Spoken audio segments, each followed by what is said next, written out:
esta parte es un poco interesante. El Aumentin ES no se creó como idea de GSK.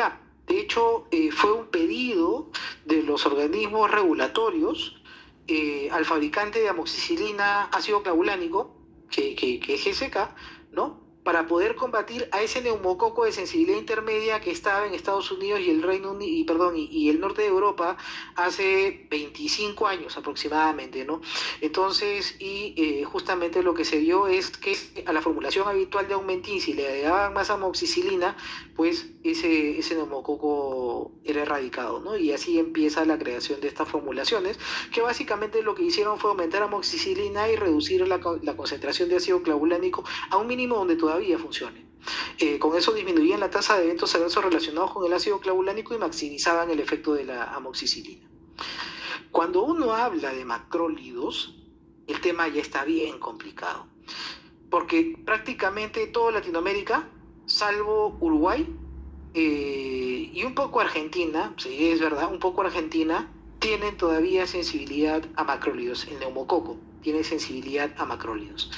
El resto de países en general realmente estamos muy mal en el tema de macrólidos, ¿no? Entonces, si alguno de nosotros tiene un paciente con infección del tracto respiratorio alto y piensa darle un macrólido, piénselo de nuevo, porque el principal germen en infecciones del tracto respiratorio alto es neumococo. Y si piensa que es hemófilus, tampoco se da macrólido, porque macrólido es intracelular y el hemófilus está fuera de la célula. Entonces, hay resistencia antimicrobiana bastante alta para los macrólidos. Y el macrólido lamentablemente tiene un efecto de clase. O sea, no solamente es pobre sensibilidad a eritromicina, sino es pobre sensibilidad a eritromicina, a claritromicina y a acitromicina. Y vamos a ver, bueno, no en esta presentación, disculpen, ustedes pueden ver cuando evalúan las vigilancias epidemiológicas en diferentes países del mundo, cuando uno ve los tres macrólidos casi siempre tienen el mismo patrón de sensibilidad, ¿no? Y si tienen una sensibilidad diferente, no pasa de más o menos 2%. Entonces, tienen sensibilidades muy parecidas. ¿Qué quiere decir? Que es prácticamente un efecto de clase la resistencia. Entonces, miren cómo hay una sensibilidad en Perú de 23.8% del neumococo a los macrólidos, ¿no? Es un tema bastante complicado. Y este es el estudio SOAR. GSK tiene un programa de vigilancia epidemiológica global, periódico, en diferentes países del mundo y evalúa básicamente el tema de resistencia antimicrobiana en los 5 continentes. La última data que nosotros hemos podido ver publicada es la data de Chile, donde acá tenemos cómo alrededor, y disculpen si no se ve bien, pero este número es alrededor del 34%. Esta es la sensibilidad que tienen los macrólidos al neumococo, ¿no? Mientras que podemos ver acá cómo está amoxicilina ácido clavulánico, ¿no? Ceftriaxona, cefoxima y las quinolonas, levofloxacino, ¿no? Además está decirle que las quinolonas, como ya hemos visto, no son primera línea tampoco para nada. Entonces, y básicamente las quinolonas no son primera línea, pero por otra razón, no por una parte sí por resistencia en algunas cosas, pero el otro tema es que las quinolonas tienen ya varios comunicados de advertencia de parte de las agencias regulatorias internacionales. Estamos hablando de la FDA, que ha lanzado, primero lanzó una advertencia acerca de la tasa de eventos adversos en sistema nervioso central. Mareos, insomnio, dolor de cabeza, náuseas. Después se lanzó una segunda advertencia relacionada no solamente con efectos a nivel del sistema nervioso central, sino a nivel del sistema osteomioarticular, ¿no? Problemas a nivel articular, ruptura tendinosa. Entonces, y últimamente salió la última advertencia que estaba relacionado con aneurisma disecante de la aorta. Entonces, como podemos ver, ¿no? A pesar del uso enorme y muy difundido que se da de las quinolonas, realmente es un tema que no podemos pasar por alto. Y eso es en Estados Unidos. La EMA en Europa ha sido todavía, digamos, mucho más seria en este sentido, porque las medidas que ha tomado respecto a las quinolonas son medidas restrictivas. Entonces, en Europa hay restricciones muy serias respecto al uso de quinolonas, ¿no? Y vamos a ver por ahí las guías NICE qué cosa consideran respecto a las quinolonas. Bueno, con la resistencia a los antimicrobianos en aumento en todo el mundo, es aconsejable que los médicos prescriban antibióticos de acuerdo con guías basadas en la evidencia, ¿no? Siempre las guías han ayudado a todos los profesionales de la salud, por lo menos, a tener un manejo protocolizado, ordenado, y que de alguna manera esto personalmente yo no soy muy ordenado con muchas cosas y digamos que parte de nuestra formación está en recolectar mucha información, pero a veces uno mismo no se ordena y eso es un patrón bastante común entre muchos de nuestros colegas y de alguna manera el protocolizar un manejo a nosotros también nos ayuda a ordenarnos en ese sentido, ¿no? Las guías funcionan, y claro que funcionan, y hay estudios que demuestran que las guías funcionan. Este es un estudio que habla de más de 50.000 pacientes hospitalizados por neumonía que en la comunidad en Estados Unidos, en los cuales 65% aproximadamente se utilizó la terapia de acuerdo a las guías y el 35% no. Y lo que se vio fue que en aquellos pacientes en quienes se usó la guía hubo una reducción de la mortalidad intrahospitalaria, una reducción de la incidencia de sepsis y por lo tanto una disminución en la incidencia de falla renal y además también hubo una reducción de la estancia hospitalaria y por supuesto de la duración de la terapia parenteral. Los pacientes pasaron rápidamente de terapia parenteral a la vía oral y a su casa, ¿no? Entonces, definitivamente sí, el uso de guías ha demostrado tener mejores resultados en los pacientes y hay diferentes estudios que muestran justamente esta evidencia, ¿no? Reducción en mortalidad, reducción en falla de tratamiento, reducción en el tiempo de la estabilidad clínica, reducción en la estancia hospitalaria y reducción en la readmisión hospitalaria. Miren qué interesante, ¿no? Aún así, hay colegas que no se adhieren a las guías de manejo, ¿no? Y esto no necesariamente es culpa nuestra, sino que a veces no sabemos, por ejemplo, que existe una guía, ¿no? Además también a veces una guía no necesariamente uno no va a estar de acuerdo con la guía hindú, pues que ni siquiera está en nuestro continente, ¿no? Hay otros colegas que dicen, miren, saben que esta guía requiere cosas muy complicadas que nosotros no tenemos acá y bueno, no se puede aplicar. Hay otro tema también que es importante, que no está acá descrito, pero que sucede, que es que muchas veces los grandes, en los grandes task force, en las grandes reuniones, los grandes consensos de expertos, ellos dicen vamos a hacer una guía y terminan haciendo un tratado de medicina, ¿no? Entonces, las guías no necesariamente todas son digeribles completamente y eso hace que no necesariamente pues todos los médicos tengamos la oportunidad de seguirlas, ¿no? Porque realmente es complicado. No hace mucho yo estaba revisando la guía española de manejo de lupus, porque nosotros en GSK tenemos un tratamiento anticuerpo monoclonal para manejo de lupus eritematoso sistémico, y es una guía que tiene 500 páginas, ¿no? Por supuesto que no me leí toda la guía, o sea, era básicamente enfocarnos en lo que estábamos buscando, pero es un ejemplo de cómo lamentablemente pues creo que las guías prácticas deben ser eso, ¿no? Prácticas. Por favor, ¿me ayudan con el micrófono? Gracias. Entonces, bueno, y consecuencias de no adherencia a las guías, ¿no? Obviamente, mal uso de los tratamientos, falta de confianza acerca de la eficacia de las drogas, superinfecciones, tratamientos inefectivos, ¿no? Y todas las consecuencias que nosotros conocemos, complicaciones para los pacientes. Entonces, cuando uno evalúa el tema de las guías, debemos tener varias variables en cuenta, ¿no? Uno de ellos es la cobertura de los agentes más frecuentes, siempre la cobertura de los agentes más frecuentes, considerar la epidemiología local, por supuesto, ver los datos de resistencia, ¿no?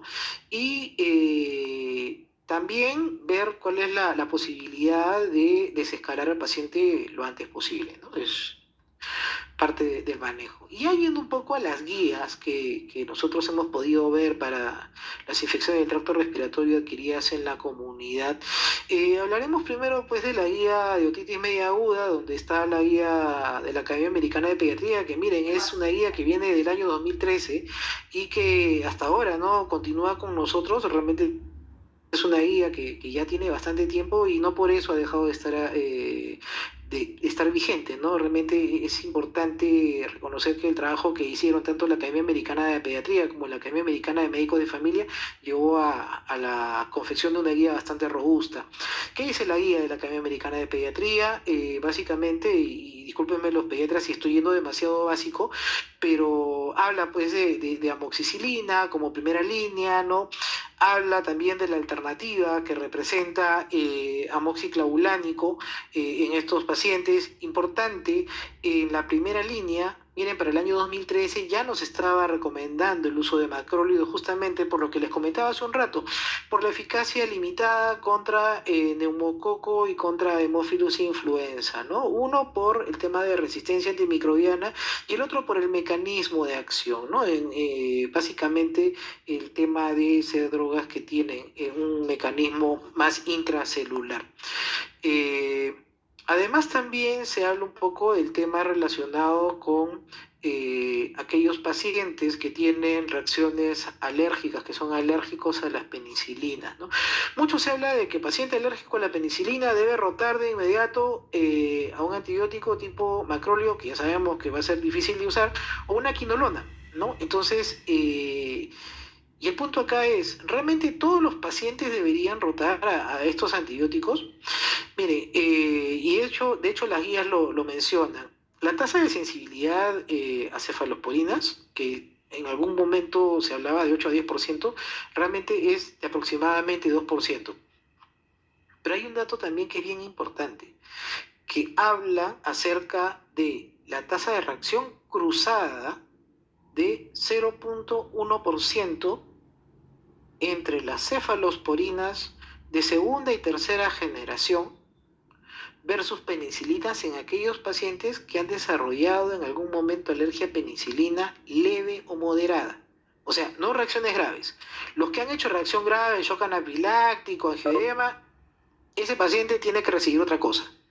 Pero los pacientes que tienen reacciones leves a moderadas, de acuerdo a la Academia Americana de Alergia, Asma e Inmunología, al Colegio Americano de Alergia, Asma e Inmunología y al Consejo de Alergia, Asma e Inmunología, dicen que esta reacción cruzada es de 0,1%, o sea, muy baja. Y es por eso justamente que ellos recomiendan el uso de cefalosporinas de segunda o tercera generación. ¿Por qué solamente de segunda y tercera? ¿Por qué no de primera? Porque la estructura molecular de la cefalosporina de primera generación es muy cercana a la de una penicilina y por lo tanto la tasa de reacciones cruzadas puede ser mayor. Entonces, como la estructura molecular de una céfalo de segunda en adelante es diferente de la de una penicilina, justamente podemos tener esta tasa de reacción cruzada bastante baja, ¿no? Entonces, queda como alternativa para esos pacientes alérgicos a penicilina que no tienen reacciones graves el uso de cefalosporinas de segunda o tercera generación, como se menciona en este resumen de este consenso, ¿no? Cuando uno habla de rinosinusitis bacteriana aguda, bueno, uno tiene varias recomendaciones. Yo quisiera hablar de la recomendación de la guía de la Sociedad Americana de Enfermedades Infecciosas que se publicó el año 2012, donde ponen no solamente como primera línea al amoxicilina ácido clavulánico, sino que además dicen algo bastante interesante porque era el año 2012 Era el año 2012 donde se estaba viendo que la resistencia crecía, pero ellos se proyectan y dicen, ¿saben qué? Sacamos a los macrólidos de la guía y al cotrimoxazol. ¿Por qué? Porque los niveles de resistencia ya se veían de manera galopante, ¿no? Entonces, realmente es una guía que realmente es bastante interesante en ese sentido y de hecho los años posteriores han demostrado que la guía estuvo bien planteada. ¿Por qué? Porque justamente las tasas de resistencia en países desarrollados a macrólidos de parte del neumococo son bien altas. Hay países en Europa del Este que están en 100%, ¿no? Entonces realmente sí, es un punto bastante interesante. Otro punto importante también es la guía NICE, donde justamente habla no solamente de amoxiclavulánico como primera línea, sino que pone a, ¿no?, macrólidos eritromicina como alternativas en alergia a penicilina.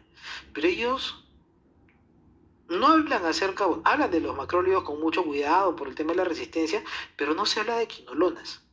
¿No? No se habla de quinolonas a diferencia de la guía americana. ¿Por qué? Por el tema justamente de la restricción asociada al uso de quinolonas. Y las guías NICE no recomiendan fluoroquinolonas en infecciones del tracto respiratorio alto, ¿no? O sea, justamente por eso. Y eso es parte de las recomendaciones, ¿no? No usar quinolonas en aquellas entidades, ¿no? Y se mencionan tres: rinosinusitis bacteriana aguda, infección del tracto urinario y exacerbaciones agudas de bronquitis crónica, en aquellas entidades que tienen otras maneras de tratamiento. ¿Por qué? Porque también es importante señalar que las quinolonas respiratorias, ejemplo, moxifloxacina, no son más eficaces que una amoxicilina ácido clavulánico justamente en estos cuadros clínicos. En rhinosinusitis bacteriana aguda, la eficacia es básicamente la misma, la diferencia está en los eventos adversos, la diferencia está en la seguridad. Y es justamente por eso, de hecho, el estudio con el cual se aprueba moxifloxacina es comparativo contra amoxicilina ácido clavulánico y quedan similares. La conclusión es no inferioridad, ¿no? Entonces, y la diferencia está en la seguridad. Cuando uno habla de faringomielitis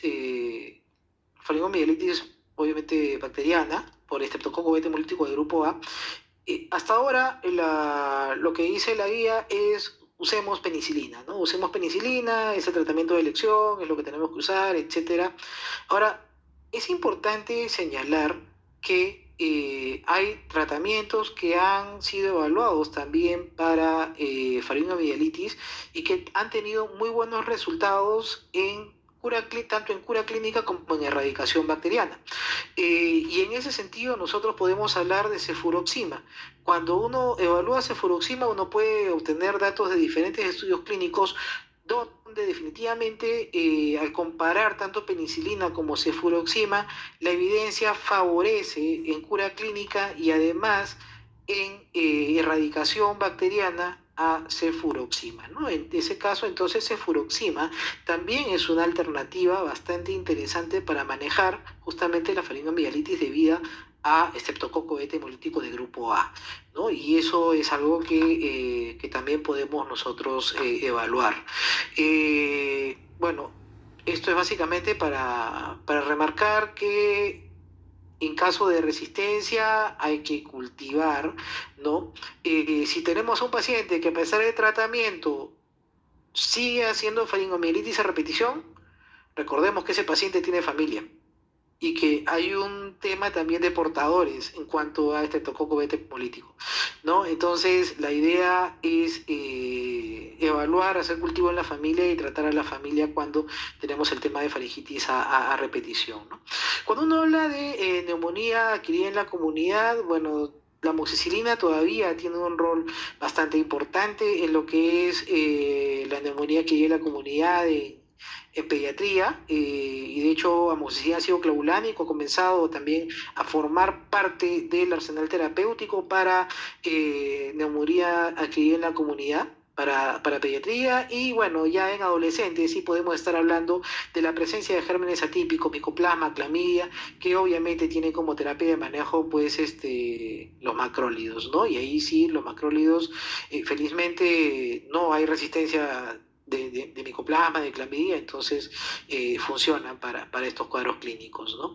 Y importante también señalar que pacientes con comorbilidades pueden recibir una amoxicilina, ácido clavulánico con macrólido, estamos hablando de pacientes adultos, ¿no? O una cefalosporina de segunda o de tercera más un macrólido. En adultos, sí, definitivamente tenemos hasta un 25 a 30% en algunas series de presencia de gérmenes atípicos, ¿no? Por lo tanto, realmente sí se recomienda el uso de un macrólido asociado a un beta-lactámico para eliminar el neumococo también probable. Bueno, esto es básicamente una repetición. Acá lo que sugiere la guía NICE de 2019 es no usar acitromicina por el tema de la larga vida media. De hecho, ellos recomiendan el uso de claritromicina cuando están sospechándose en gérmenes atípicos.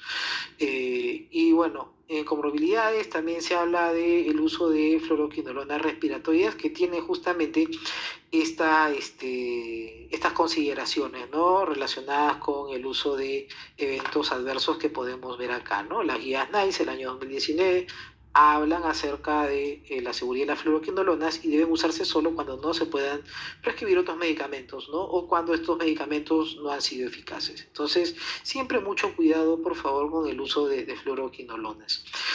Finalmente, tenemos que ver cómo está el lado también de Latinoamérica y acá nosotros podemos hablar un poco de las guías argentinas publicadas el año 2015, donde principalmente se habla acerca de amoxicilina y claritromicina como drogas de uso en pacientes menores de 65 años y en comorbilidades, ¿no? En aquellos pacientes con comorbilidades o mayores de 65 años con comorbilidades, podemos estar hablando de amoxicilina clavulánico, asociada también a una claritromicina, se habla de amoxicilina sí, surlactán, cuando ya estamos pensando en un paciente que debe ser hospitalizado, ¿no? Pero digamos que estas guías están bastante en relación con lo que se está viendo a nivel mundial, como podemos, ¿no? Como podemos ver y hacer la comparación. Entonces, básicamente tenemos dentro de todo lo que hemos visto, justamente unos escalones que nos ayudan a prevenir la resistencia a los antibióticos, ¿no? Uno es la vacunación, una recomendación también el retiro temprano de catéteres, la efectividad en diagnóstico y tratamiento, ¿no? De acuerdo al germen, un uso adecuado de antibióticos, que es lo que hemos estado hablando toda la noche, sistema control de antibióticos, datos locales de resistencia, tratamientos, ¿no? Uso racional de antibióticos como vancomicina, básicamente esos antibióticos que son los de reserva, ¿no? O sea, no usarlos sino más. He visto colegas en algún momento que utilizan quinolonas en primer nivel de atención, ¿no? Yo creo que acá en este foro hemos tratado de hablar justamente acerca del uso racional de antibióticos y confío en que ustedes sabrán diseminar esta información para justamente que llegue a más colegas para evitar este tipo de situaciones, ¿no? Eh, y finalmente, tratar de cultivar, ¿no? Tratar de cultivar, prevenir los contagios. Recordar un poco cuál es el antibiótico ideal, ¿no? El antibiótico ideal es el que tiene la mejor actividad antimicrobiana, ¿no? Una buena farmacocinética, una buena farmacodinámica, una buena erradicación bacteriana, no favorecer la inducción y selección de resistencia bacteriana, buen volumen de distribución, mínima toxicidad y efectos adversos como cualquier otro medicamento ideal. No debe interferir la acción de otros medicamentos, es importante, ¿no? El tema de unión a proteínas y obviamente creo que en nuestra realidad esto es súper importante, debe ser accesible. Yo quiero agradecerles finalmente a todos ustedes por habernos acompañado esta noche para hablar de un tema que si bien es un tema del día a día, es un tema que manejamos mucho, siempre es bueno refrescar algunos conceptos, mirar alguna data que de alguna manera nos pueda recordar algunas cosas y espero que haya sido de utilidad. Si tienen alguna pregunta, algún comentario, con mucho gusto podemos conversar acerca de eso, ¿no? Y si no, muchísimas gracias por estar con nosotros.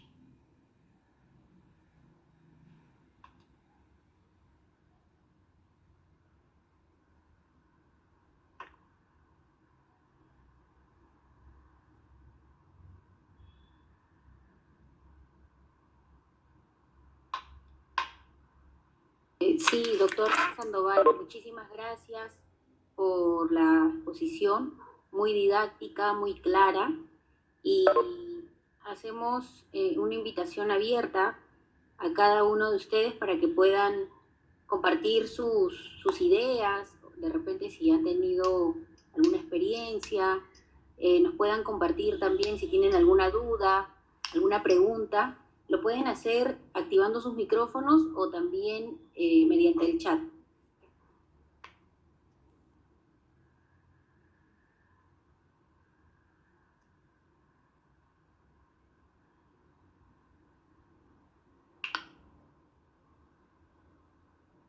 Claro, Carolina, también tenemos que recordar que es viernes, ¿no? Entonces todos están cansados también. Este, Sí. pero eso es un poco la idea, ¿no? La idea de poder conversar acerca de esto, de verdad que nuevamente, ¿no? Agradecerles a todos por acompañarnos, sobre todo un día viernes que realmente es como que fin de jornada, de muchas jornadas bastante duras, ahora que nuevamente se está empezando a recuperar la actividad y estamos comenzando a vivir nuevamente ya un poquito mayor flexibilidad, ¿no? Eh, sí, la verdad es que yo creo que si no hay preguntas lo podemos dejar ahí, más bien agradecerles a todos, desearles que tengan un buen fin de semana, cuídense mucho por favor, sabemos que esto ha bajado en el tema de la pandemia, pero no debemos, todos lo sabemos muy bien, no debemos descuidarnos. Ah, hay una pregunta, perdón, no hay más de una pregunta, salieron varias al mismo tiempo. Eh, Sí, completamente de acuerdo, ¿no? En cuanto al uso de antibióticos, es cierto que hay pacientes que vienen con el chip de que todo es antibiótico y el uso de amoxicilina clavulánico es muy común, ojalá que no haya resistencia. Completamente de acuerdo. O sea, de hecho, hay países en Europa del Este, Croacia, que ya está comenzando, Croacia y uno más, Eslovenia, que están comenzando a hacer ya resistencia a amoxiclavulánico. Rusia ya está con altos porcentajes de resistencia a amoxiclavulánico también. Entonces, y eso desde el año 2018. Y eso nos toca directamente, porque considerando que 75.000 compatriotas se fueron a cantar contigo Perú a Rusia, obviamente muchos de ellos han tenido contacto con este neumococo, ¿no? Entonces pueden haberlo traído. Todos sabemos que el mejor vector para traer una pandemia o para trasladar gérmenes, y está demostrado, somos nosotros, los seres humanos, ¿no? Si no, no tendríamos COVID en el Perú o en otros países cuando esto nació en China. Entonces, definitivamente sí, el riesgo de desarrollar resistencia a amoxiclavulánico, y ahora que lo menciona la doctora, efectivamente, es un problema, porque yo también he visto recetas para COVID con amoxiclavulánico, ¿no? Durante la pandemia, y eso realmente asusta. Asusta porque amoxiclavulánico hemos visto que es primera línea para muchas cosas. Entonces, la idea es tranquilizarnos nosotros, tranquilizar al paciente y cuidar los antibióticos, ¿no? O sea, eso sí, definitivamente. Otra pregunta que está acá, que también es bien interesante, es si se debe utilizar la amoxiclavulánico 875-125 cada 12 horas, igual que la amoxicilina de 500-125 cada 8 horas. La respuesta es sí, se puede utilizar de la misma manera la de 1 gramo versus la de 500-125. La razón es que La primera que apareció en el mercado farmacéutico mundial fue la de 500-125, que es una formulación 4:1, 4 de amoxicilina, 1 de concentración de ácido clavulánico. Esa fue la primera que apareció y que básicamente en los países en los cuales se empezó a comercializar eh, sucedieron dos cosas. La primera fue que empezó toda una vertiente de nuevos antibióticos que se daban 2 veces al día. Y la segunda fue que tanto para pacientes, adolescentes o también niños que iban a la escuela y los pacientes adultos que iban a trabajar, prácticamente no cumplían con la dosis de mediodía, ¿no? De la de 500. Entonces, se comenzó a desarrollar justamente la formulación 2 veces al día. Y esa formulación 2 veces al día, con el concepto de concentración inhibitoria mínima, debería ser una formulación mayor para que la curva tenga más tiempo por encima de la concentración inhibitoria mínima y sea una curva más grande, que permita justamente cubrir esas 12 horas, ¿no? Porque la curva para las 8 horas era más chica. Y con eso el paciente iba bien. Como el paciente, de hecho, la de 500 no iba a alcanzar para 12 horas, se le dio la de 875, que era una curva más grande, ¿no? Y entonces esa sí se podía dar cada 12 horas. Pero ojo, depende de la formulación. Yo una vez me preguntaron, si yo junto 2 de 500, ¿es lo mismo que tomarme una de 1 gramo? La respuesta es no. ¿Ok? Ojo, pestaña y ceja con lo que estoy diciendo. Las formulaciones de 500 miligramos se dan cada 8 horas. Si yo sumo 2 de 500, eso no tiene evidencia. Por lo tanto, no sabemos si esa curva va a alcanzar para 12 horas o de repente un poco menos o de repente un poco más. Porque no se ha hecho esa prueba. Entonces, no, esa formulación, esa tableta no está preparada para darse 2 cada 8 horas.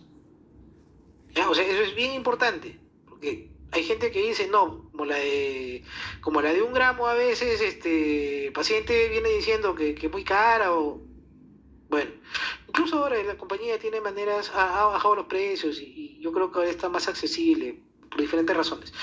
Pero nuevamente, o sea, la de 500, dar 2 de 500 no es dar 1 gramo, ojo, no es dar la de 1 gramo, ojo, ¿ya? En cambio, cuando uno da la formulación que dura 12 horas, no sabe que dura 12 horas, pero dar 2 de 500, uno no sabe realmente cuánto va a durar. ¿Por qué? Porque son formulaciones diferentes, son excipientes diferentes y se han estudiado de manera diferente, vienen de estudios clínicos diferentes. Entonces, no podemos utilizar ese concepto de que yo sumo pastillas y me da lo mismo que una que tenga más dosis. No es así. Cada formulación tiene su característica. En caso de alergia a penicilinas, ¿qué alternativas de tratamiento nos sugiere? Lo que habíamos estado comentando, ¿no? Si yo tengo una alergia a penicilina que es leve a moderada, si yo le doy una cefalosporina de primera generación, la posibilidad de hacer reacción cruzada existe, ¿ya? Y de hecho es una reacción cruzada un poco elevada la tasa.